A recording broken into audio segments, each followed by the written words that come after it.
Boa noite, pessoal. Nós estamos aqui no Comissão Discute da Comissão de Saúde, da Comissão de Direito à Saúde da ABA do Rio Grande do Sul.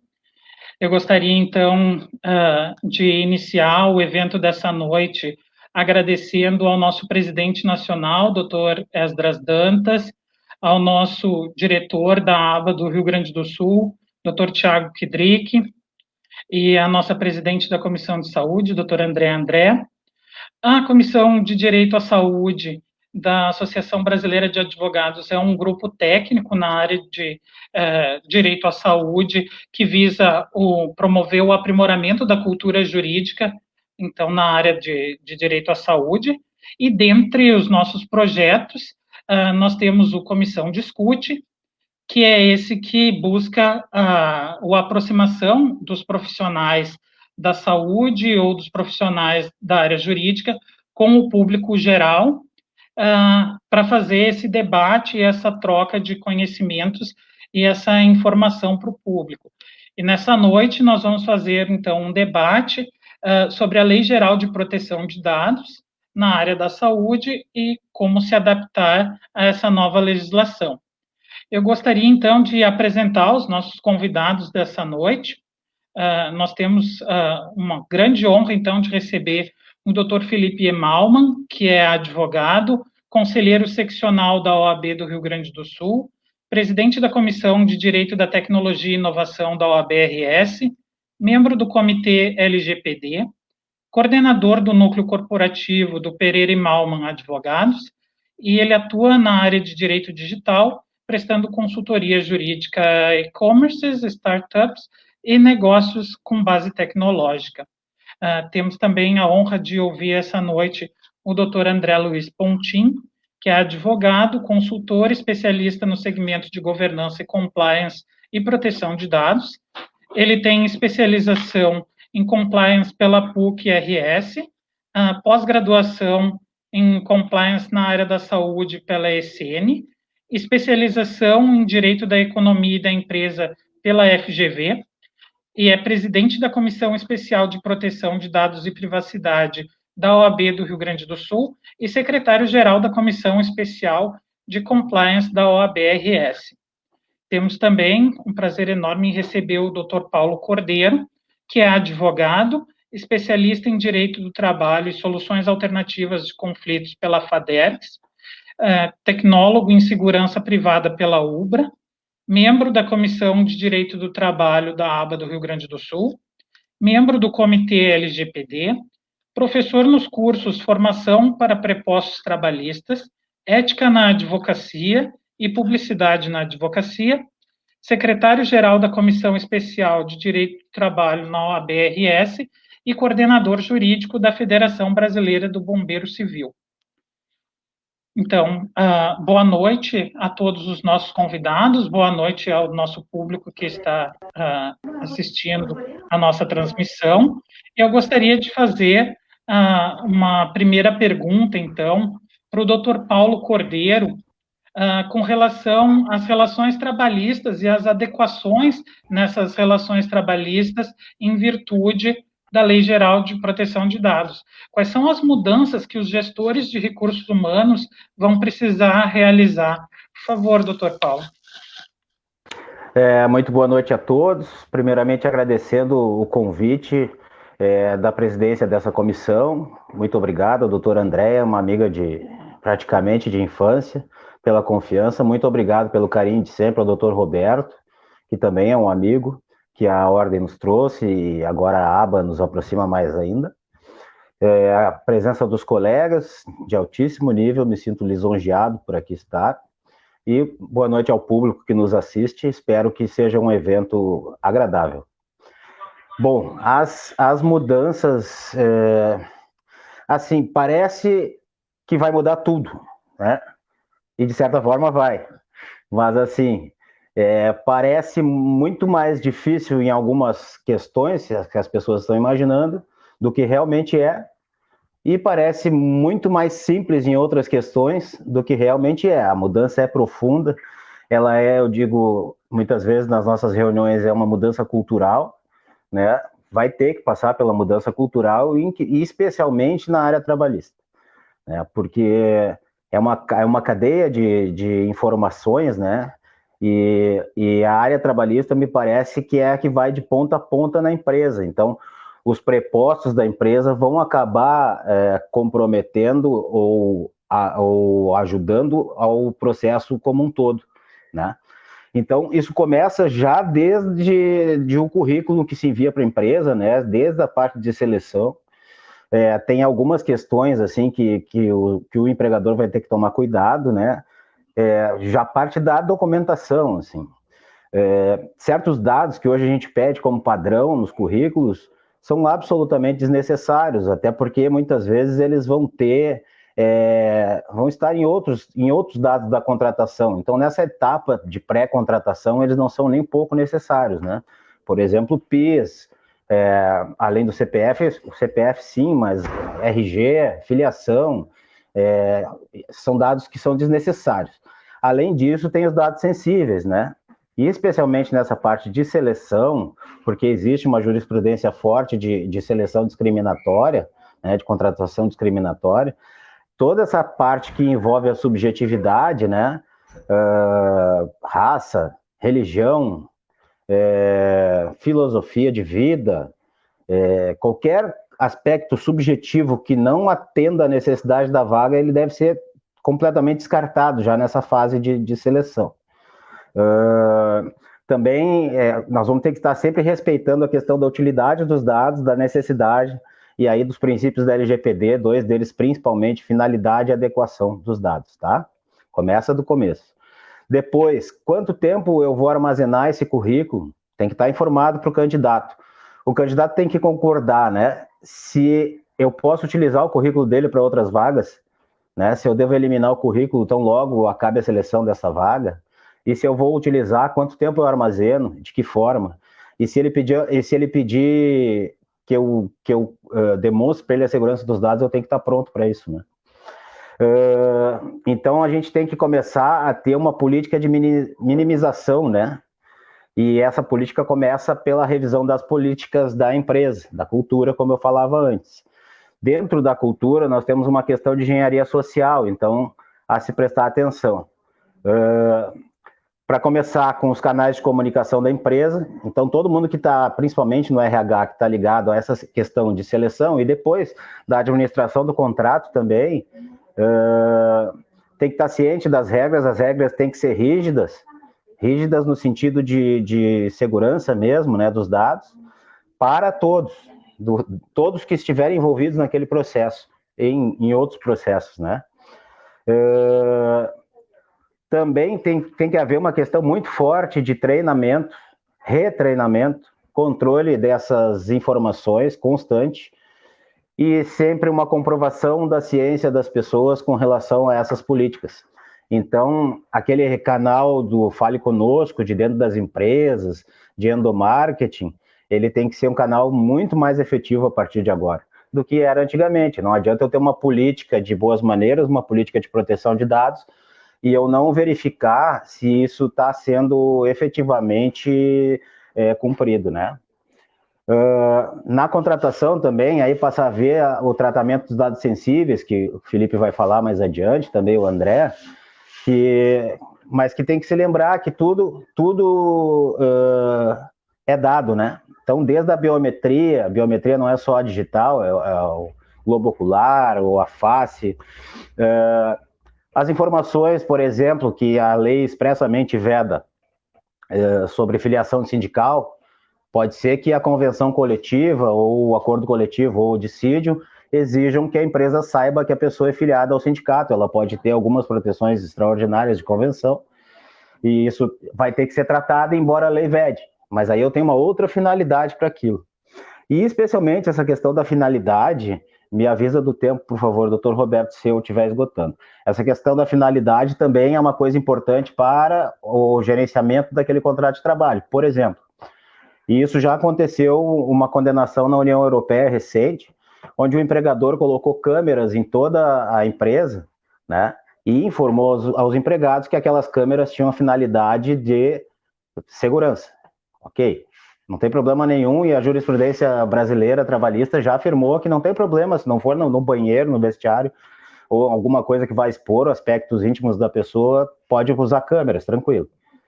Aí o empregador, daqui a pouco, flagra alguém fazendo uma atitude errada, chama o RH vai lá e pune o funcionário. E aí ele vai poder questionar, mas a finalidade das câmeras era para me controlar ou era para controlar a segurança do local? Então aí já temos um problema de finalidade, né? Parece uma coisa simples e banal. Poxa, quem que não flagrando um problema grave na empresa pelas câmeras não vai tratar disso? Então, tem que tratar lá no planejamento da LGPD a questão da finalidade, que ela pode ser ampliada, né? Também outra questão é as pessoas se preocupam muito demais com a questão da concessão, né? Da autorização de utilização dos dados. No entanto, eu daria como dica para o empregador que, nesse primeiro momento, não se preocupe tanto com isso. Utilize-se de outras bases legais, que vão te obrigar a tratar os dados. E aí, tudo bem, tu estás amparado, né?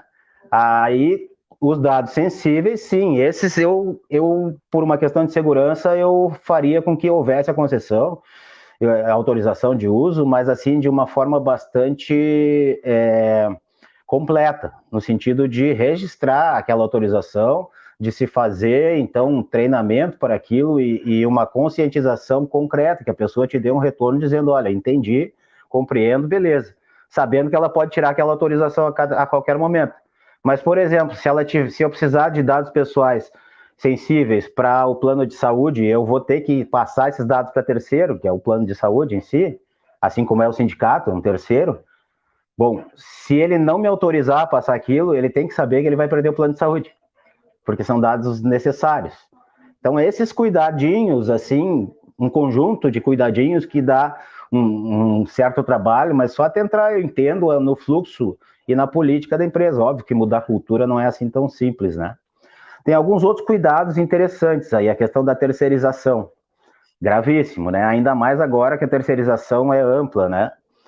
E nós temos terceirizados agora já com um nível intelectual mais amplo também, o que, sem querer ser preconceituoso, óbvio, mas isso amplia o risco, com absoluta certeza, porque são pessoas que buscam mais os seus direitos ou se inteirar dos processos e participar deles ativamente. Por um lado é bom, por outro lado aumenta o risco do empregador. E a lei traz a questão da responsabilidade solidária dessas obrigações.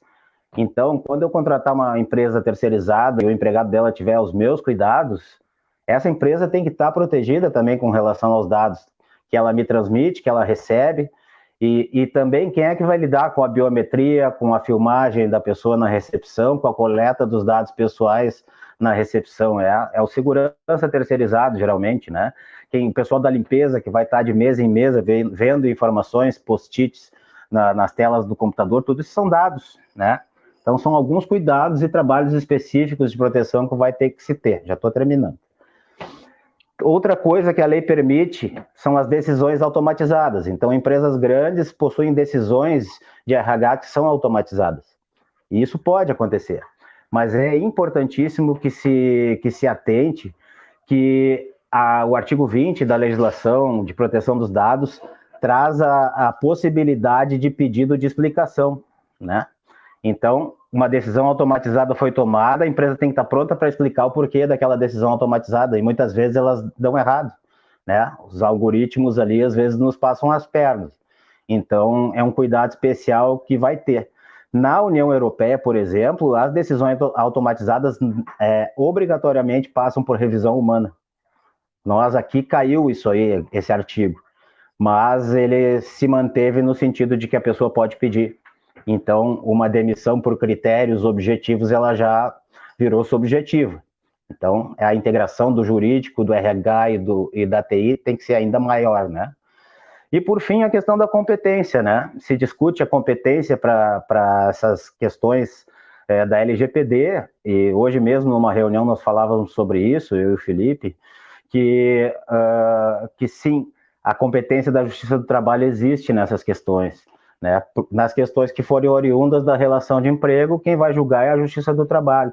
Então, a Justiça Trabalhista não vai poder, ela, por si só, aplicar as sanções administrativas da lei, mas não é incomum de se encontrar encaminhamentos pelo Juízo do Trabalho ao MP, MPT e também aos órgãos de defesa, né? Órgãos de defesa do consumidor, órgãos de direitos coletivos, né? Isso vai acontecer e também na esfera civil, né? No consumidor também é muito menos comum de acontecer essa vigilância, né?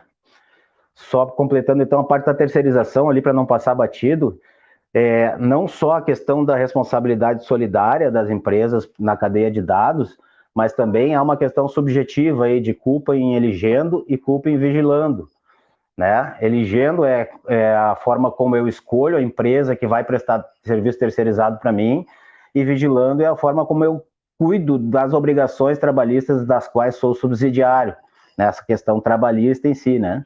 Então, é um reforço das obrigações de terceirização que nós vamos ter que observar um pouquinho como é que o mercado vai tratar, como é que isso aí vai acontecer. De minha parte, inicialmente, era isso. Espero ter respondido e fico à disposição. Muito obrigado, doutor Paulo. Como nós vimos, né, as alterações vão ser bastante significativas, as repercussões são muito abrangentes. Nós temos um questionamento aqui do doutor Roberto Springer, que nos acompanha, que ele pergunta, no caso, então, da gravação, né, o problema seria a câmera ou a prova através da câmera? Eu vou pedir que, bem brevemente, o senhor aborde rapidinho essa questão, antes de eu passar para a próxima. Até é importante salientar que essa questão ela não é assim tão simples, ela foi um exemplo, tá? No sentido de finalidade. O problema vai ser as duas coisas. A câmera desligada não é problema nenhum, mas se eu for utilizar ela como prova, ela vira um problema. Não tem problema, na minha visão, que eu diga, olha, eu estou colocando câmeras para a segurança da empresa, mas também é possível que eu esteja cuidando do trabalho dos meus funcionários através da câmera, e isso é lícito, não tem problema nenhum. Se eu informar, então, em relação à LGPD, eu passo a não ter esse problema. De forma trabalhista, pode haver uma outra interpretação, mas, linha geral, o tribunal entende, os tribunais entendem hoje que é lícito tu implantar câmeras por toda a empresa e, portanto, através das câmeras, também cuidar a questão operacional. Muito obrigado, doutor Paulo. Então, a nossa segunda pergunta de hoje é para o doutor Felipe Malman, e é com relação ao sigilo dos dados, a anonimização, né, e a segurança do paciente. Os artigos 15º e 16º da Lei Geral de Proteção de Dados falam do término do tratamento dos dados. Só que os dados da saúde, como eles são todos dados sensíveis por previsão da própria LGPD, né, que dispõe sobre isso no artigo 5º, eles são muito complicados da gente identificar, então, em que momento vai ser o término do tratamento desses dados, porque em cada novo tratamento que o paciente for buscar, ou novo atendimento dos serviços de saúde, o histórico do paciente, o histórico de saúde dos procedimentos que ele já realizou, dos medicamentos que ele usa, isso tudo vai ser trazido novamente. Então, eu gostaria que o Dr. Malman comentasse para a gente se só o consentimento esclarecido bastaria para afastar essa necessidade de anonimizar os dados referentes ao histórico, ou se haveria necessidade de alguma outra medida, ou se no caso de dados da saúde, isso realmente não é possível de se atingir em virtude da natureza do dado, que em cada momento que for necessário, ele vai ter que ser buscado novamente. Por favor, doutor Felipe. Boa noite, doutor Roberto. Eu quero agradecer o convite à doutora André, presidente da comissão, e também a ti, né, por organizar esse painel. E peço licença da liturgia e saudar os meus amigos Paulo Cordeiro e André Pontin, aí que dividimos hoje a mesa virtual. Né, e é um prazerzão estar aqui com vocês conversando sobre esse tema que eu costumo brincar, para mim não é trabalho, é hobby, né? Eu trabalho há bastante tempo com tecnologia e consegui unir no direito essa paixão, então a gente pode falar por bastante tempo. Então tu interrompe aí, doutor Roberto, quando for necessário.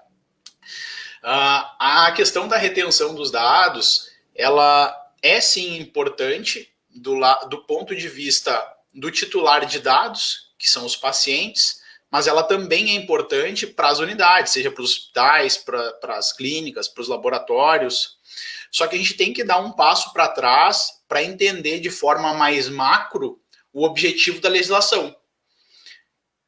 Em tese, ela vem para reforçar o diálogo e o debate sobre privacidade. Eu acho que esse é o grande ponto, e aí eu estou com o Paulo no que ele referiu antes, né, que parece fácil e às vezes parece difícil, e é isso aí mesmo, né? Porque a gente vê aquela legislação lá, tem um pouco de dificuldade de interpretar alguns dispositivos, será que isso se aplica ou não? É por aqui que eu vou? Não é por aqui que eu vou? Eu tenho que trilhar outro caminho. E o que quis o legislador, assumindo ali o que quis o legislador da União Europeia? Colocar em voga o debate da privacidade. E aí, não das micro-relações, mas das macro-relações. Então, eu estou aqui com um smartwatch no pulso e eu quero ver as horas e ver minhas notificações do celular, porque eu não sou muito afeito a exercício físico. É isso que eu quero.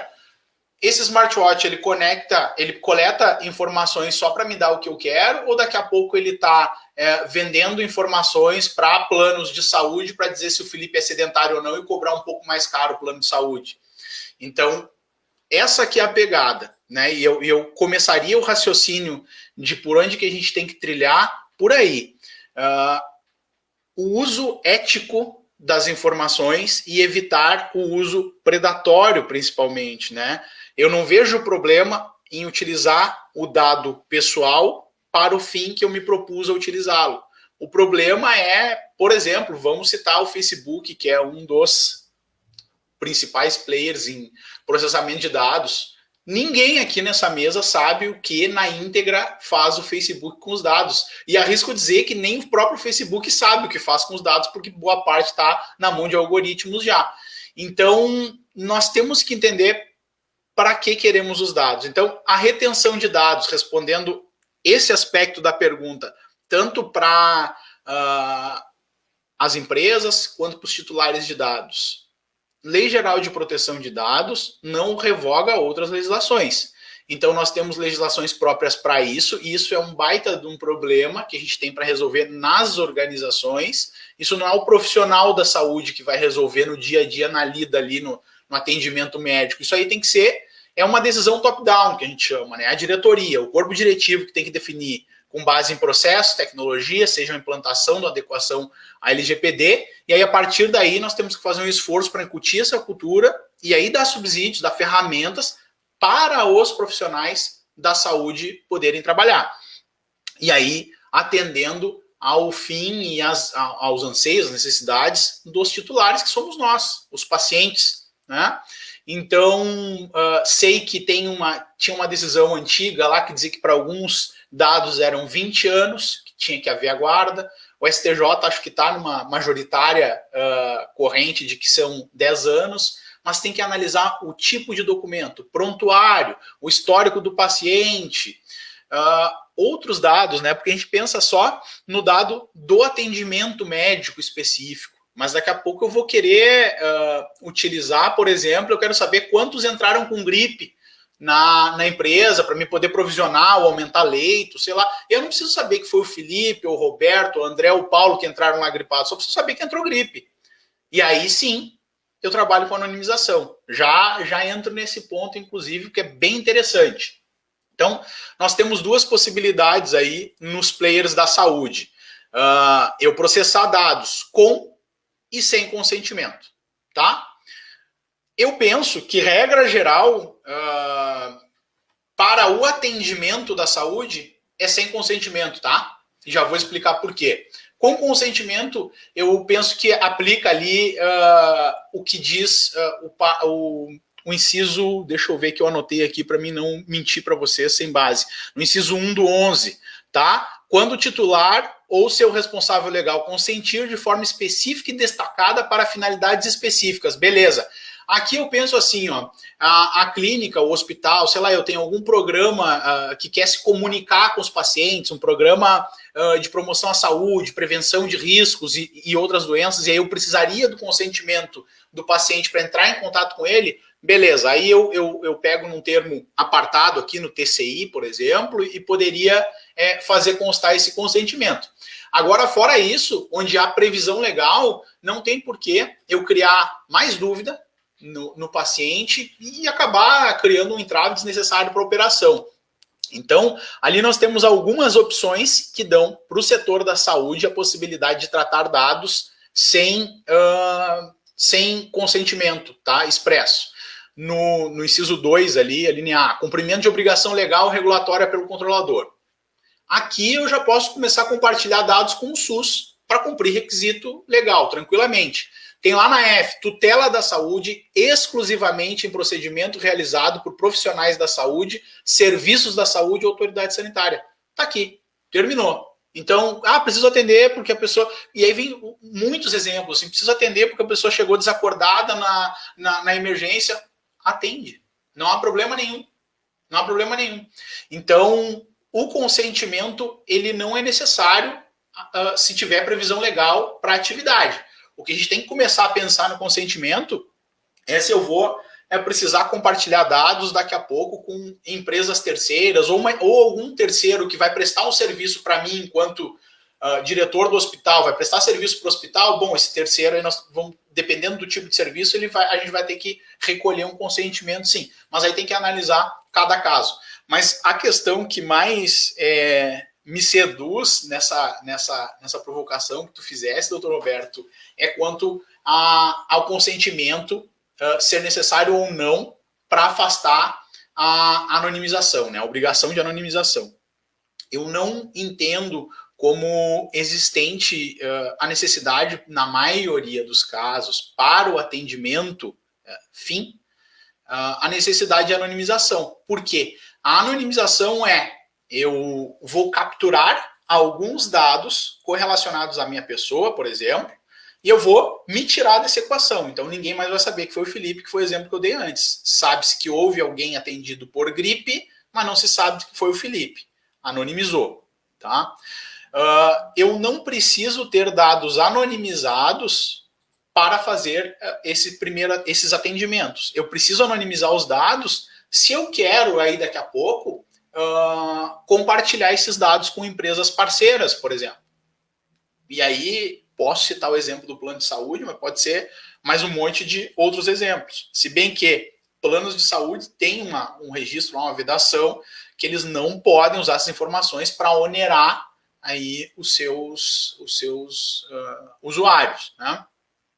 A gente só tem que tomar cuidado, porque a anonimização, ela exclui aquela relação de processamento de dados da tutela da LGPD. Porque o dado anonimizado, o dado pessoal anonimizado, deixa de ser pessoal. Logo, a LGPD não trata desse dado. Então, só se tu quiser fazer uma operação de tratamento de dados, primeiro, que não importe o titular, e segundo, que não seja necessária a obrigação daqueles ritos ali dentro da legislação geral de proteção de dados. Agora, eu trabalho muito nessa área de tecnologia. A gente tem que tomar cuidado, porque lá dentro da legislação é explícito que eu preciso anonimizar de maneira que esse processo não seja reversível, com esforços razoáveis. E isso é que é legal da gente entender. Por exemplo, eu fiz o processo de anonimização e aí precisou alguém acessar de um computador quântico da NASA para quebrar esse processo. Beleza, então eu tô livre, eu anonimizei. O cara usou uma bala de canhão para matar uma mosca, eu não tenho como me defender dessa, tá? Então, a minha responsabilidade, se eu provar isso, eu tô ok.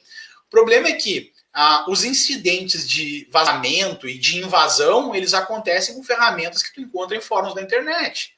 Então, pode ser que o judiciário ou a Autoridade Nacional de Proteção de Dados entenda que eu não usei meios suficientes para anonimizar em definitivo. E aí a maioria dos processos de anonimização, eles podem ser revertidos. Então, eu não me arriscaria muito aí nessa nessa seara. Eu tentaria cumprir os requisitos da Lei Geral de Proteção de Dados e aí sim implantar o meu projeto, enfim, de privacidade. Para entender o que é a anonimização. Pensem no WhatsApp de vocês. Né? O WhatsApp de vocês, eu tenho, em tese, uma criptografia ponta a ponta. Estou falando lá com o doutor André pelo WhatsApp, eu tenho a chave de criptografia, ele também tem. Eu mandei a mensagem, passou por dentro do servidor do Facebook criptografado, mas chegou lá no doutor André e está liberada a mensagem. Não posso dizer que isso é um processo de anonimização. Né? O Facebook está provendo, inclusive, a chave para quebra. Poderia, sim, ele ter acesso a essa mensagem. Então, não é anonimização. E nem poderia ser, porque se eu mando a mensagem para o doutor André, eu quero que ele leia. E se a mensagem está anonimizada, não sabe de onde é que veio, ele não vai saber quem é que está mandando essa mensagem. Então, para o mensageiro do WhatsApp, ele não pode ter dados anonimizados. Isso é um pressuposto para a operação dele. A mesma coisa na saúde. Então, nós temos que ajeitar os fluxos internamente, mas tem muita coisa que dá para fazer e ela é muito mais fácil do que a gente imagina. A gente só tem que pensar o ecossistema de privacidade. Se a gente pensar nisso como um ecossistema, eu acho que dá para fazer um cenário bem bacana aí de privacidade no Brasil.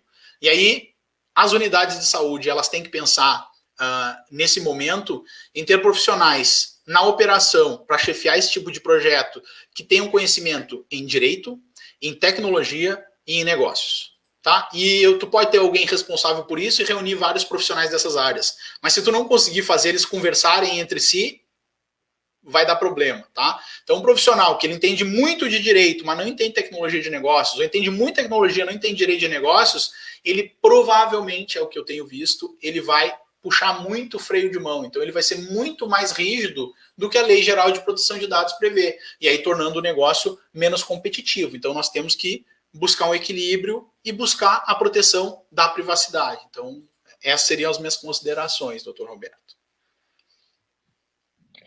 Muito obrigado, doutor Felipe. Muito bem respondida a questão. Eu gostaria, então, de passar para a nossa terceira pergunta, para o nosso terceiro convidado, o doutor André Luiz Pontin.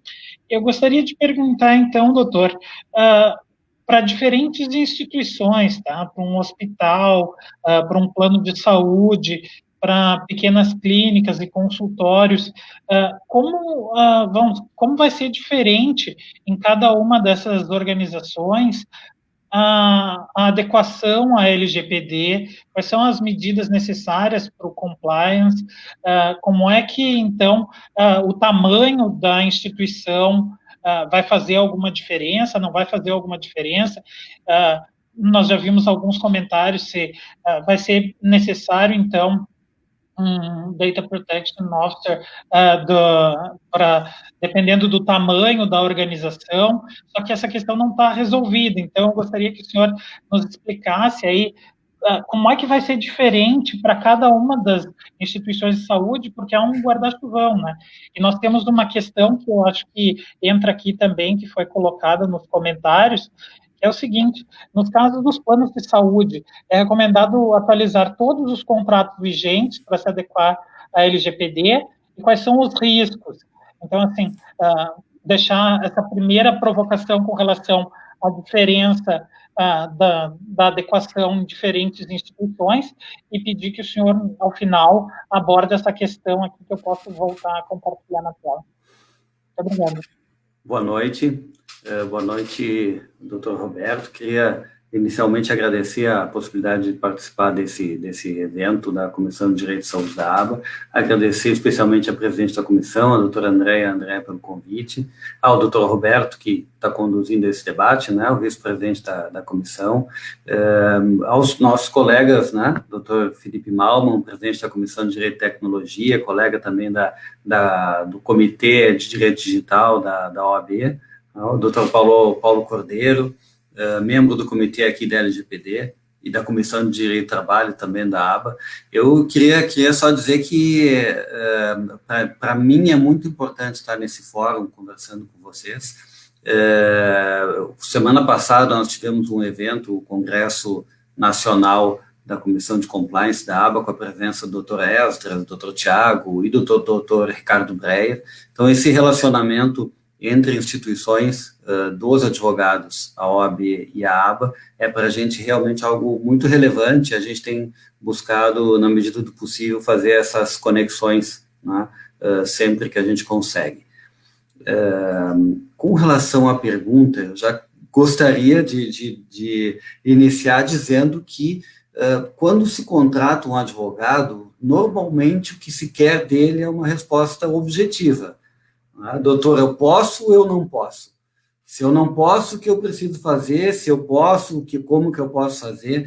E nós estamos andando nesses meses, principalmente após a vigência da LGPD, e considerando que nós não estamos ainda com uma autoridade nacional constituída e atuante, nós estamos andando, né, em situações ainda não bem esclarecidas. Claro que muitas coisas a gente consegue responder, até porque a LGPD, ela não nasceu do nada, como o Dr. Felipe comentou, já existem diversas legislações, desde a Constituição Federal, passando pelo Código de Proteção ao Consumidor, a Lei de Acesso à Informação, enfim, Marco Civil da Internet, todas as legislações que tratavam, de alguma forma, sobre proteção de dados. Mas, quando a gente fala nas ferramentas e na regulação necessária que vem com a LGPD, isso a gente ainda está um pouco no escuro. Então, quando tu me perguntas assim, compliance das organizações e adequação das organizações do ponto de vista do seu tamanho ou do seu perfil, como é que funciona?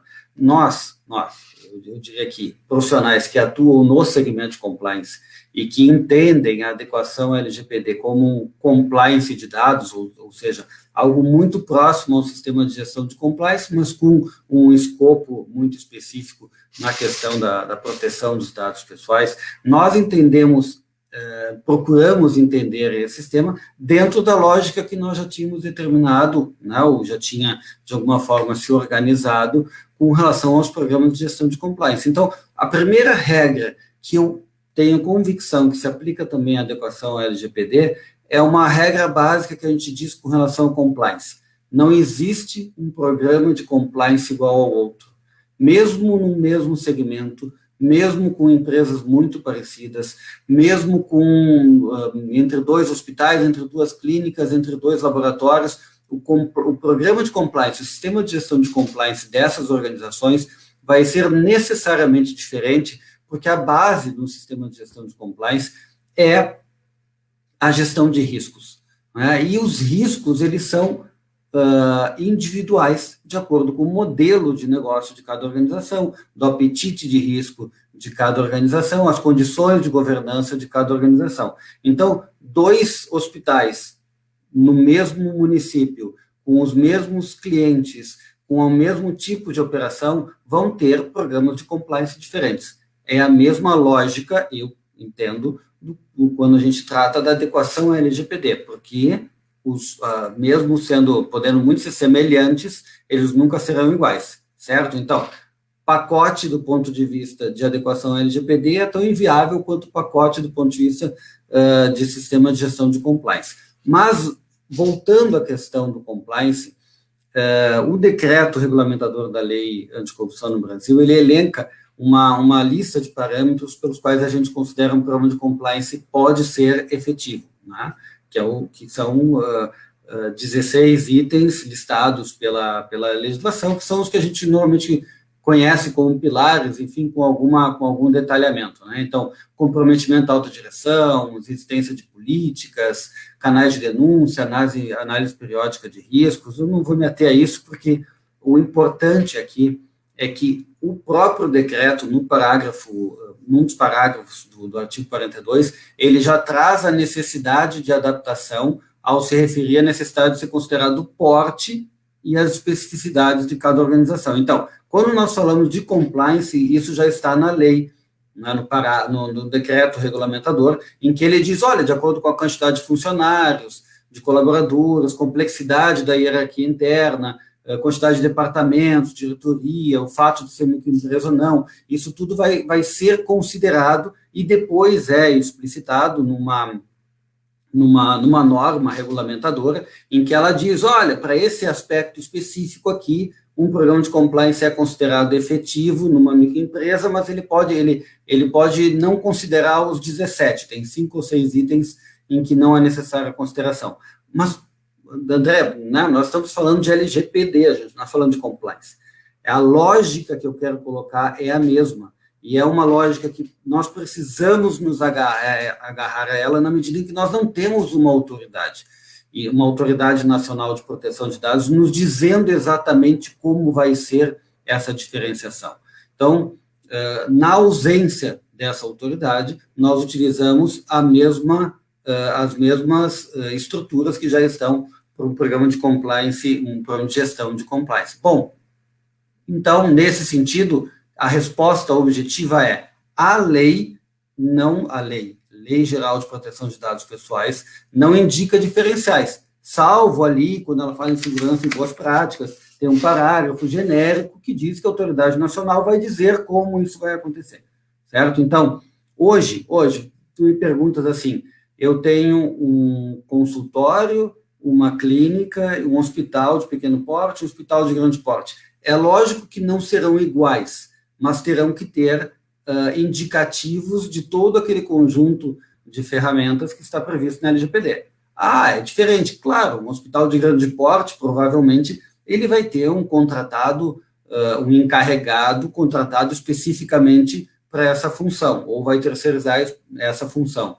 Um consultório com 3 médicos e uma secretária não vai contratar um encarregado, mas vai ter que, de alguma forma, estipular algum tipo de organização interna para o exercício das funções que são determinadas para o encarregado na LGPD. Objetivamente, se tu me perguntares assim, todas as organizações têm que ter um encarregado? Sim, é o que diz a norma. A norma, seguindo estritamente o que diz a lei, ela diz que todas as organizações têm que ter um encarregado. Encarregado, para quem não sabe, a gente está falando com um público de vários públicos diferentes. Encarregado é o que a legislação europeia chama de DPO, né, que é o responsável, digamos assim, pela comunicação entre o controlador da organização, controlador dos dados, e a autoridade nacional, e o titular de dados. É quem vai responder, por exemplo, às solicitações do titular de dados, certo? Então, primeira pergunta que tu me faz, eu já tenho que escapar pela tangente, né? Não tem como te dar uma resposta assim, não, olha, tem lá um decreto que diz que é diferente, que pode, que não pode. Não tem. A gente vai adaptar na medida do que a gente tem de histórico, do regulamento europeu, que já tem 2 anos de atividade, então já tem algum tipo de encaminhamento.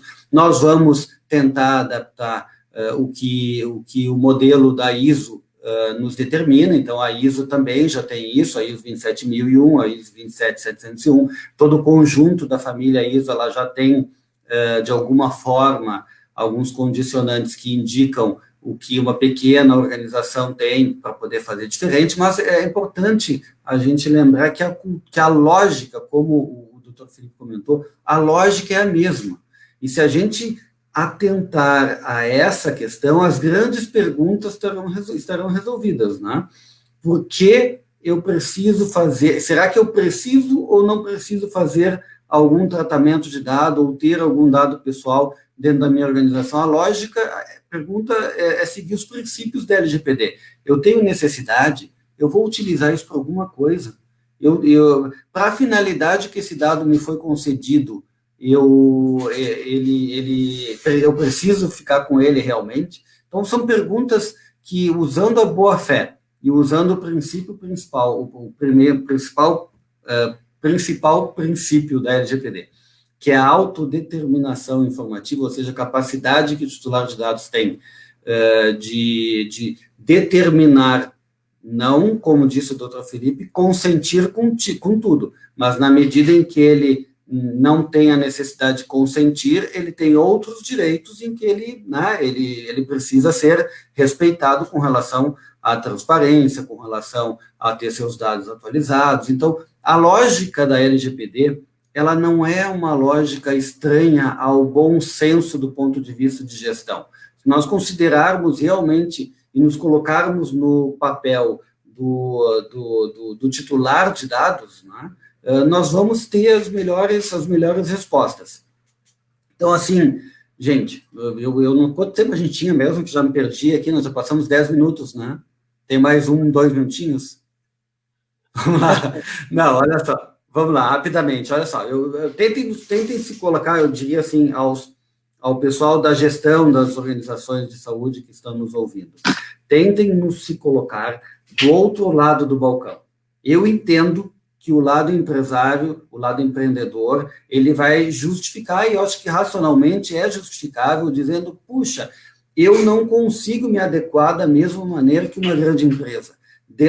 É um esforço, é um custo que eu não tenho como ter da mesma maneira como uma empresa grande, certo?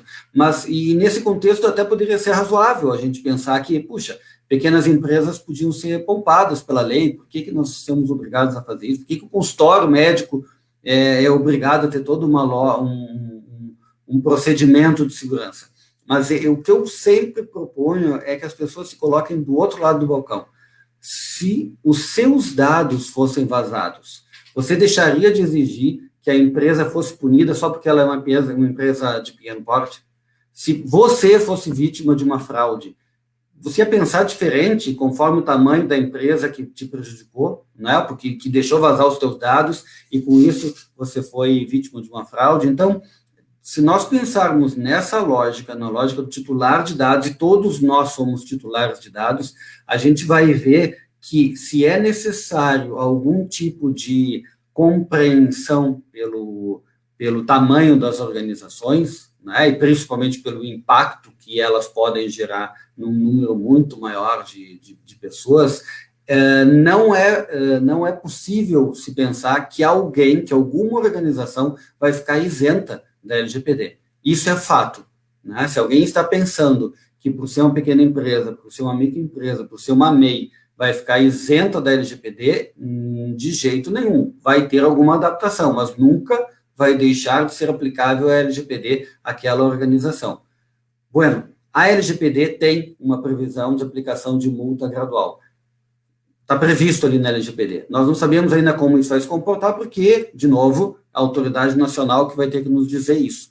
Independente disso, essas multas ou essas sanções aplicáveis pela autoridade nacional só serão aplicáveis em agosto do ano que vem. Até lá, nós temos algum processo, algum tempo ainda de adaptação. Mas não podemos esquecer que, do ponto de vista do titular de dados, ele sempre teve direitos, né? E agora tem ferramentas para exercer esses direitos no judiciário. Então, provavelmente teremos, sim, uma avalanche, digamos assim, de processos judiciais individuais ou coletivos, do ponto de vista de associações, exigindo a aplicação da LGPD, mas sem as multas administrativas que estão previstas, porque essas realmente só o ano que vem. Eu já passei de 15 minutos, como eu disse no início, antes de nós falarmos aqui no público, a gente poderia ficar conversando sobre isso durante horas e horas sem parar, porque antes de tudo, isso é um tema apaixonante, né? E é um tema do dia a dia de todos nós, e é só ver aí os documentários e livros e filmes, né, que estão todos os dias saindo, e todas as notícias de vazamento que a gente poderia, de alguma forma, estar comentando. Mas, enfim, espero ter conseguido responder, pelo menos nessa nossa primeira inserção aqui no debate. Muito obrigado, doutor André Luiz. Como nós vimos, realmente é um tema muito instigante, né? A gente começa a debater e vê que tem uma série de nuances e realmente dá debate para inúmeros eventos. É por isso, realmente, que a gente está aproveitando o máximo aqui a presença de vocês, que são os especialistas que estão nos guiando, né, nesses primeiros momentos, né, de adequação à Lei Geral de Proteção de Dados. Então, eu gostaria de registrar esse agradecimento. Eu gostaria também de fazer um último questionamento para uma questão bem brevemente, assim, Qual é a opinião de vocês com relação a isso? Que a judicialização da saúde ela vem aumentando nos últimos anos. E então a LGPD ela é uma ameaça para os profissionais de saúde, e eu peço assim essa resposta bem brevemente, assim, junto com as considerações finais dos nossos convidados. Então, por favor, Dr. Paulo, poderia começar essa resposta? Resposta fácil, né? Não, eu acho que sim, é de certa forma uma ameaça, né? Por outro lado, é uma grande oportunidade de se diferenciar no mercado, lembrando que o Brasil está implantando a LGPD especialmente por conta da retirada de investimentos do Brasil, porque ele é um dos últimos países do mundo, da América Latina, a implantar a LGPD. E só fez isso porque começou a perder negócios. Então, hoje, quem tiver esse sistema bem estruturado tem um diferencial competitivo. Eu acho que isso é um ponto importante. Então, a título de encaminhar a minha fala final, eu queria deixar como dica, né, para quem está aí tão nervoso com relação à aplicação da LGPD, não deixe para amanhã para pensar no assunto. É importante porque nenhum projeto sério de LGPD, especialmente empresas de médio e grande porte, vai se dar da noite para o dia.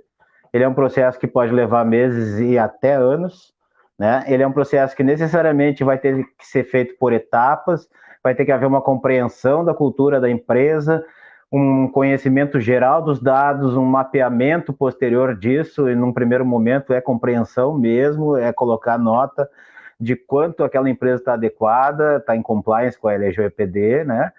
E, então, não deixe para depois e não compre em pacotes prontos. Isso eu falo para empresas de maior porte, porque temos visto muita oferta no mercado de como implantar a LGPD e adequar os contratos, quando isso, pelo menos na visão do Comitê LGPD, é a ultimíssima etapa, né, da implantação, é a questão de adequação dos contratos. Antes disso, tem muita coisa para se ver. Acho que as pequenas vão encontrar soluções, até porque seus problemas são menores. Então não se desespere, porque de cabeça quente também a gente não acha solução, a gente acha novos problemas, né? De minha parte era isso, agradecer muito a confiança depositada, o carinho de sempre do meu amigo Roberto, a cordialidade aí dos meus colegas de mesa, né, virtual. O Felipe eu tenho visto todos os dias, mas não se preocupe que ainda não estou cansado de te ver, Felipe. E o André, eu acho que a gente nem se conhecia, né, André? Foi muito um prazer te conhecer e me colocar à disposição, aí, assim como o Comitê LGPD, para esses assuntos. Pessoalmente, isso. Tá, gente? Obrigado. Perfeito, um abraço. Doutor Felipe, o senhor considera que a LGPD, então, seria uma ameaça para os profissionais de saúde? Ou isso já existia de uma certa maneira, a privacidade já estava prevista, é uma questão de se adequar a uma nova legislação? A privacidade, eu vou ao encontro do que disse o André antes, a privacidade já existia e não são as empresas, mas nós, o povo, não leva a privacidade a sério. Então eu acho que chegou o momento da gente levar a privacidade a sério. Eu só queria fazer um registro, porque eu vi ali várias perguntas e isso materializa esse entendimento do Augusto, da minha colega de conselho, Regina Bel, do Felipe e do Marcos de Souza, né? Perguntas práticas, isso quer dizer que as pessoas estão entendendo o assunto, e isso é que é muito legal. A gente está começando a tomar um pouco de conhecimento, porque nem as empresas entendiam sobre privacidade e nem os usuários, nem os titulares dos dados não entendiam. Então, essa legislação, para mim, ela já é produtiva. A Regina Bel, ela disse, olha, alguns advogados não sabem de LGPD, é natural, porque isso não é especificamente para o profissional da advocacia ou especificamente para o profissional da tecnologia, né? Como disse alguém ali, isso é mais gestão do que para o jurídico. É isso aí. É revisão de processo. Não necessariamente é um advogado que vai fazer isso aí. Há consultorias aí de empresas que prestam consultoria nesse sentido e que não tem advogado. Então, não é privativo da advocacia. Então, é preciso entender muito bem de negócio e mergulhar na operação. né, fazer um prognóstico personalizado, e eu desconfio, e essa é uma equação que ela é muito difícil de fechar, tá? É muito fácil tu entrar e implantar um programa de privacidade, com treinamentos e todo pacote completo dentro de uma grande organização que tem verba para isso, e nós temos ali o bar da esquina ali que vende fiado no caderno, está vendendo fiado no caderno, está pegando dado pessoal, está sob a vigilância ali, possível vigilância da Autoridade Nacional de Proteção de Dados. Espero nunca ver ninguém da Autoridade Nacional de Proteção de Dados, mas estabelecimento como esse, mas há previsão legal. Então nós vamos ter que começar a pensar no usuário. Não tenho como fazer a implantação agora. Pensa no usuário. Está desenvolvendo o processo, o procedimento, a plataforma aí que tu vai prestar um serviço novo. Não tenho como, é uma startup. Não contrata ninguém se não pode, mas pensa no usuário. É o que o doutor André falou. É óbvio. Está pedindo sexo, data de nascimento, mas tu só quer mandar um e-mail para ele, então não pede esses dados, não precisa. Então, te digo que vai haver sim um aumento de judicialização, mas vai ser impactado quem não se adequar, quem não trabalhar direito. Tá? Então, é bem objetiva a resposta. Então, quer se preparar, faz um bom mapeamento de dados dentro da operação, limita o acesso aos dados pessoais, só deixa acessar quem precisa acessar, quem não precisa limita o acesso, e também não adianta limitar o login e senha, e aí a pessoa que tem a senha master lá, colar via post-it no monitor, e todo mundo tem a senha. Então, a gente precisa verdadeiramente internalizar a cultura de proteção da privacidade. E aí tem camadas adicionais, softwares, firewalls e todo o restante, que isso é obrigação mesmo, mas eu vejo que o mais difícil é mudar a mentalidade das pessoas. Mas não é possível. Finalizando, não é possível. Peguem o exemplo dos bancos. Quando a gente tem alguma quantia ali furtada de dentro de uma conta por algum golpe online, normalmente o banco é responsabilizado por isso, porque ele precisa oferecer os meios de segurança e até catequizar ali, digamos assim, o seu usuário para que ele saiba lidar com aquelas plataformas online. Agora, nós já estamos falando, sei lá, de consistência dessas informações há uns 10 anos. Então, se eu pego lá meu tio, meu pai, que não sabe muito bem lidar com meios digitais, ele já sabe, opa, o banco não me pede esse tipo de informação. Então, está sendo disseminada a cultura por uma questão regulatória e até de esforço jurisprudencial. Os bancos assumiram esse compromisso e estão conseguindo cumprir a missão. Então, eu acho que é por aí. O debate da cultura de privacidade entrou por uma obrigação nas empresas e vai contaminar todo o ecossistema, e acho que, ao fim, vai ser um debate positivo. Nós só precisamos de prudência da Autoridade Nacional de Proteção de Dados e uma sensibilidade dos julgadores quando pegarem esses casos aí para analisar. É importante que entendam o macro cenário para daí poder julgar o caso específico. Doutor Roberto, muito obrigado pelo convite. Estou sempre à tua disposição, da comissão, doutor André. Foi um prazer bater um papo com todos aqui essa noite. Muito obrigado, doutor Felipe. Doutor André Pontinho, por favor, as suas últimas considerações e alguma palhinha aí sobre a questão do aumento da judicialização. Deixa eu só responder que eu acabei não respondendo objetivamente a questão que tu tinha me colocado antes, que o colega tinha nos colocado antes, que era a respeito, se eu não me engano, de plano de saúde, né, de operadora de saúde, alguma coisa assim, e de contratos. Como tu mesmo colocaste, o doutor Felipe comentou, o doutor Paulo também, a revisão dos contratos é uma etapa de qualquer projeto de adequação à LGPD. Não tenha dúvida nenhuma que todos os contratos que tiverem dados pessoais ou cujo objeto do contrato lidar com dados pessoais precisarão ser revistos. Eu já vi adendos a contratos maiores do que o próprio contrato, do ponto de vista de adequação à LGPD. O contrato tinha lá 4, 5 folhas, estabelecendo toda a relação, foram fazer um adendo do ponto de vista de adequar a LGPD, tinha 10 folhas. Porque, assim, as hipóteses são imensas, e principalmente porque para fazer a adequação do contrato, tem que se fazer, como o doutor Felipe comentou, uma avaliação de todo o processo em que esse dado é utilizado dentro da organização, que é uma coisa que a gente normalmente não faz quando fecha contrato. Não é? Então, ali é um momento, inclusive, de revisar, e eu costumo dizer que a adequação LGPD é um momento da gente repensar a organização.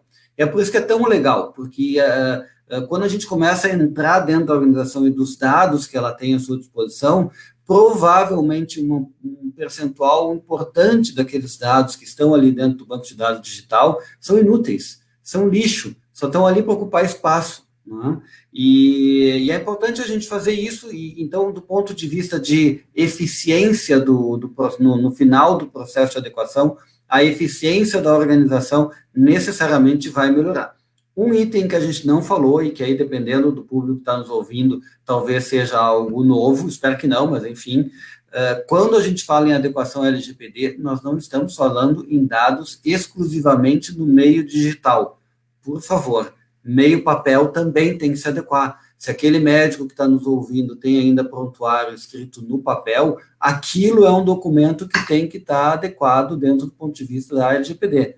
E quando nós falamos em adequação, e quem tiver tempo, dá uma olhada lá no artigo 50 da LGPD, tem as boas práticas de governança, responde um pouco daquilo que a gente fica sempre se perguntando, o que eu preciso fazer, o que eu não preciso fazer. O que é imediato que nós temos que fazer é a questão da cultura, que o doutor Felipe comentou, o doutor Paulo comentou.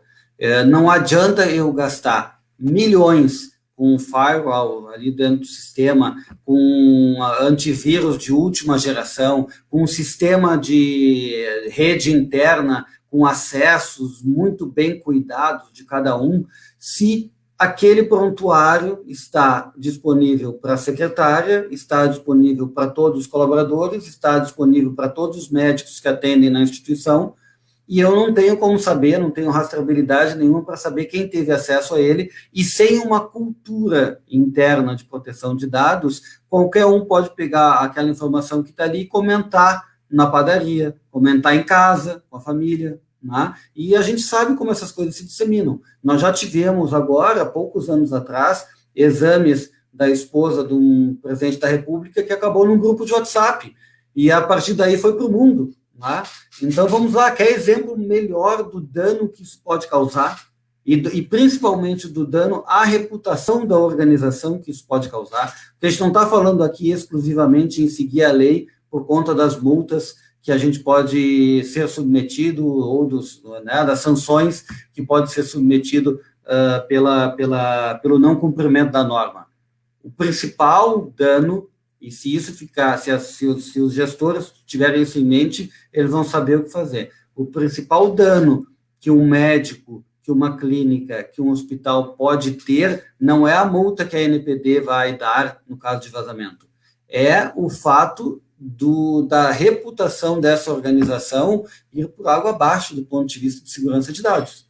E se a gente, em algum momento, tiver que escolher, eu vou escolher ir em determinadas organizações que eu sei que estão cuidando melhor dos meus dados pessoais. Essa é uma tendência do ponto de vista do consumidor.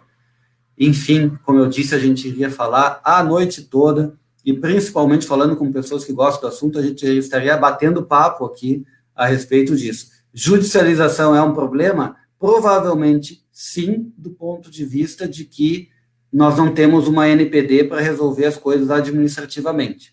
Se tivéssemos, iríamos diminuindo muito a judicialização, mas não temos. Então, o cenário não é bom.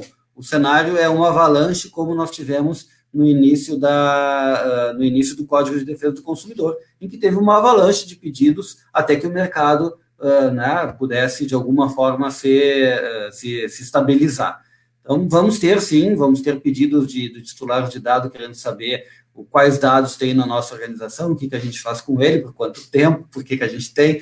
A gente tem que estar preparado para responder isso amanhã, não é mais o ano que vem, é amanhã. Essa é a resposta a essa pergunta, nós temos que ter na ponta da língua, e nossas organizações têm que estar preparadas para respondê-las. Então, teremos sim uma avalanche, o judiciário vai se comportar, eu espero, com razoabilidade, né, nas decisões, porque não temos ainda né, uma condição de saber como que isso vai fazer. Tenho certeza que o pessoal vai se focar em grandes vazamentos, em situações realmente difíceis, né? Nós tivemos já, a gente pode ter um debate, um outro momento, só sobre casos judiciais que já tivemos nos últimos meses, com a LGPD como base, estando ou não estando vigente, né? E a gente vai ver que, enfim, tem ali uns limitadores que são estipulados para casos individuais. Nós, como a gente está falando em bancos de dados imensos, pensem aí no banco de dados dos consultórios, né, e no banco de dados dos hospitais, um vazamento desse, se tiver uma condenação de R$10 mil por paciente, a gente sabe, né, onde que isso pode parar. Enfim, boa noite. Queria novamente agradecer a oportunidade da gente estar conversando. É sempre bom conversar com os colegas, principalmente nessa área. Eu gosto muito da área da saúde e gosto muito desse segmento aí de proteção de dados e privacidade. Estamos à disposição e a Comissão Especial de Proteção de Dados e Privacidade da OAB também está à disposição para a gente fazer aí debates quando vocês quiserem. Perfeito, muito obrigado. Eu gostaria de agradecer o nosso público que nos acompanhou até aqui. Gostaria de agradecer imensamente aos nossos convidados, que são profundos conhecedores do tema, especialistas que vieram dividir conosco os conhecimentos deles. Eu agradeço em nome da nossa comissão, em nome de toda a aba do Rio Grande do Sul.